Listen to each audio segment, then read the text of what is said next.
Hello, this session we are looking at a different style of portraiture. This is a line with a hint of wash, very expressive, very loose.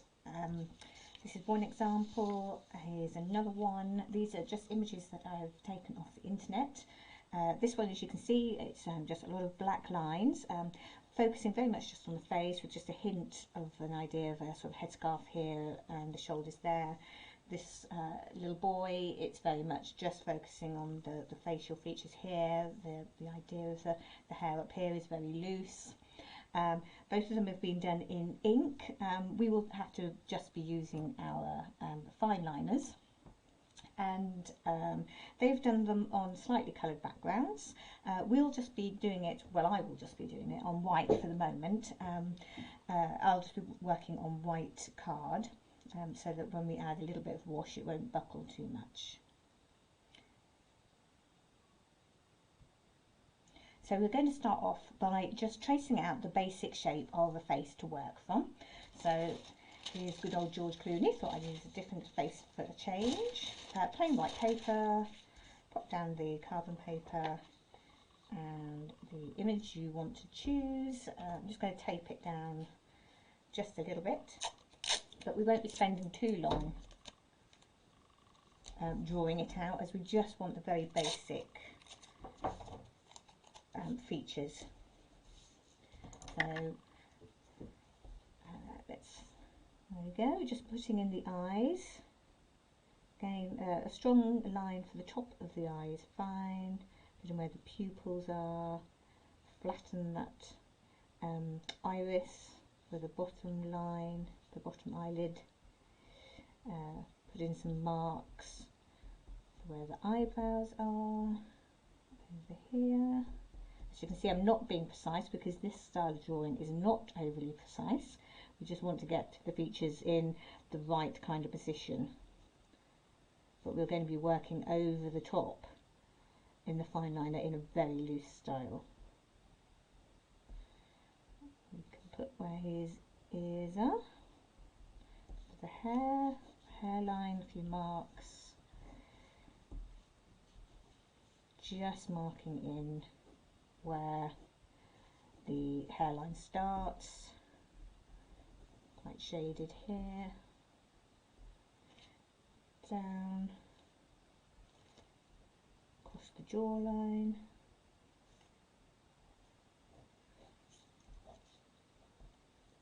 middle line of the lips,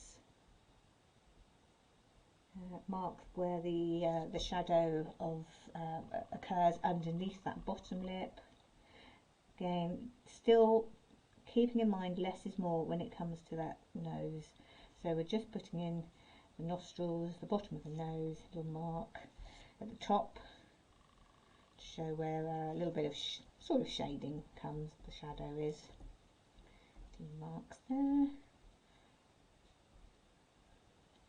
Try not to put too many lines in, really, just very basic. Okay, that should do us.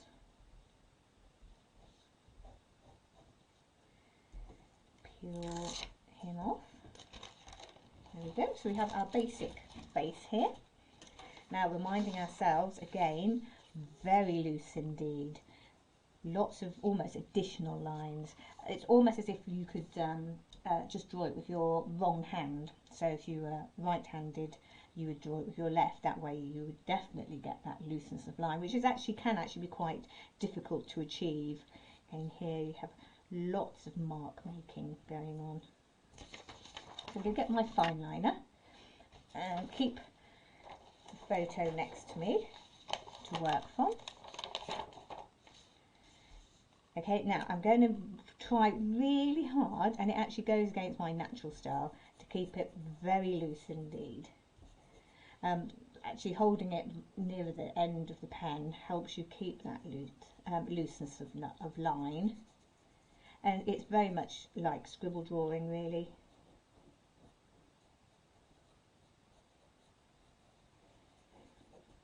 More lines over this side because I know that's where his face is in shadow.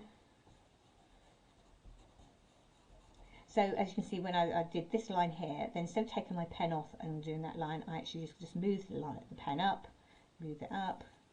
Just try, you know, avoid taking your pen off the page, just keep it moving. So if it's a continuous line drawing, because we need that very loose, expressive drawing style.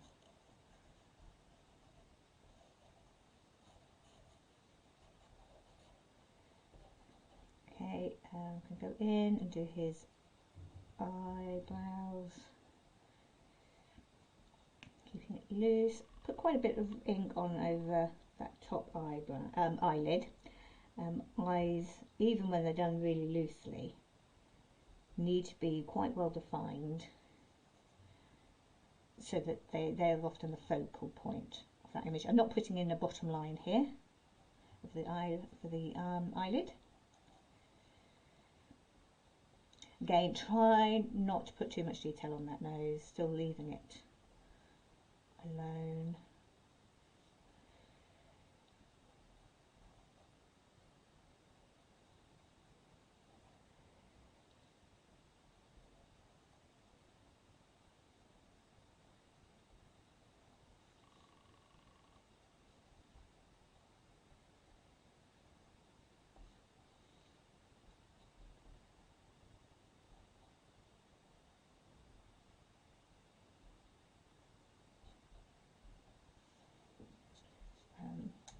Leaving that mouth alone, really. Try not to put too much detail in. Put a few marks down. There you go. So you can see that you're left with a very loose drawing. Probably still not as loose as this style, but they have their own specific styles.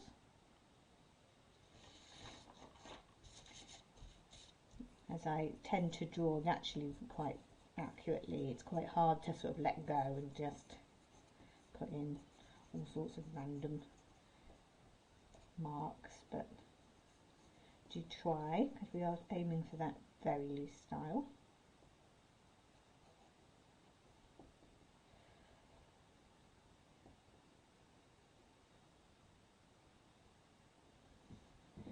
Okay, so at this point you might want to consider, if you have a printer that has a scan option, you might want to scan this picture in and then print it out multiple times, because you can then work on top of it in different colours and different mediums without always having to work from scratch.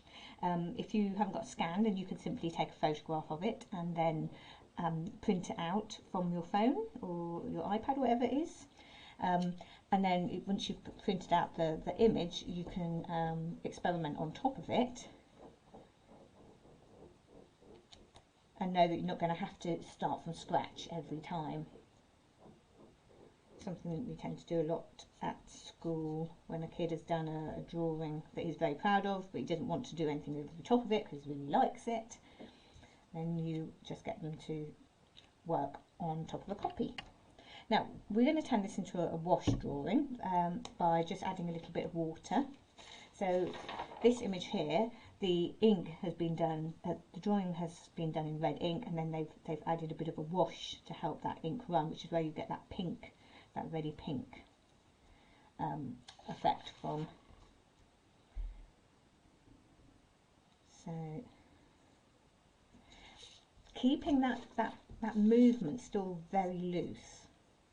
So I'm not trying to be carefully shading in, I'm still trying to, the same way that I kept the pen very loose and lots of movement going on, I'm doing it with the paintbrush as well.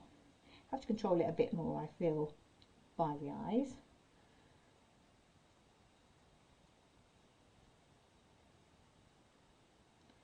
So a bit just on that bottom bit of the nose.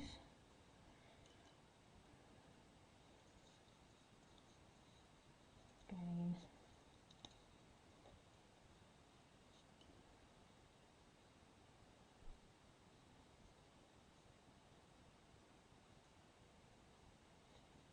I'm going to actually put in some of the lips, top lip with that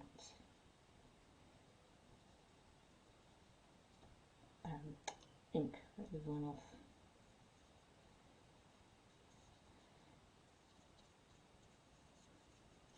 Right, not kind of holding it entirely to just the image, you can sort of come off a bit.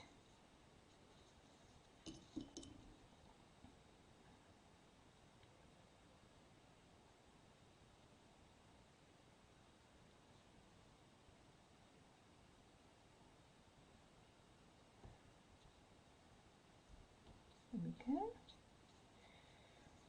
Again, this might be a point where you might want to actually take a copy of it and work from this point onwards.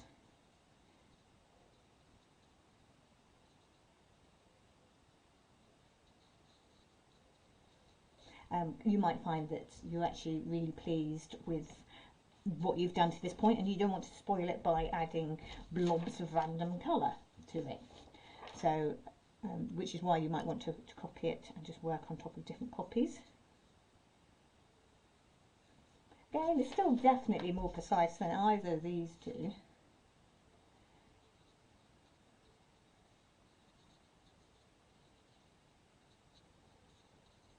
But quite loose. Now, we're going to add a little bit of colour. So this is where you might want to play around with different techniques. This one, the ink has run, that's the red, but then they've added a little bit of colour. It's a kind of yellowy colour over just little points of it. So I'm going to use a light brown, sort of terracotta brown. I don't want it too dense. So when you're mixing your paint, normally you would rub that water in to get as much pigment into the water and onto your brush as possible. I don't really want too much pigment, I want it quite loose and light. So put the water on and made sure there's plenty of water still on it. And then I'm just going to put a hint of this sort of terracotta colour where you might find a little bit of the shadow. And then put some down this side, nose. As you can see, it's quite loose, not too dark.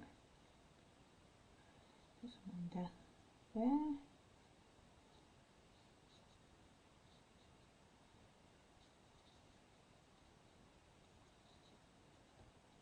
If you put on a little bit, say it's a little bit too dense, too dark, you can either dab it off with a tissue or water it down by simply putting more water on it, making it run. I'm going to put a little bit darker colour on here, sort of following this image. We've got a few darker tones.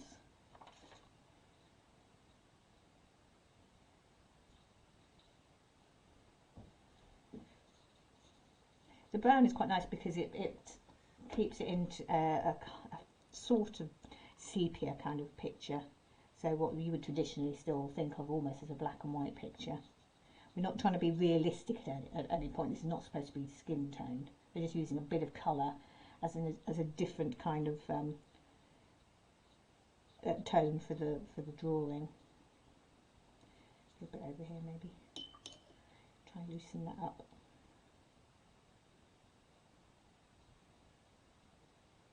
I don't want hard edges. Now I quite like that, and I would happily leave that alone and not put any more colour on.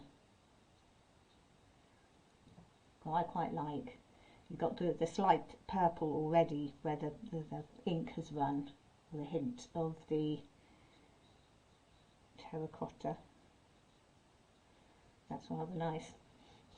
If we're looking at this one, and we're going even slightly more expressionistic, we've got some blue on here, over the eyes, down the side of the face. I would say that they're pinpointing where the darkest shadows would be with the blue. So I'm probably about to spoil mine and add a bit of blue to it, but never mind. What I might do at this point is take a photograph of it at this point, because I quite like it at this point.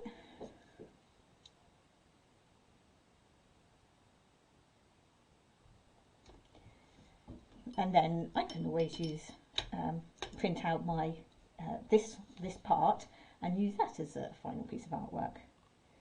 So I'm going to use quite a bright blue.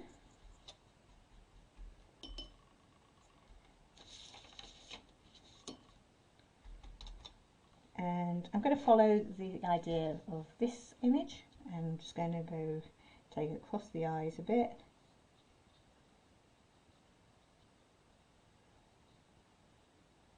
And down that cheek, under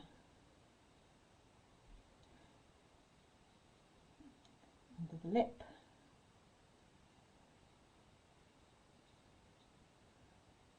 up there, maybe down this bit here. Oh, I don't like that. I'm going to add more water, get it run a little bit more. And that bit.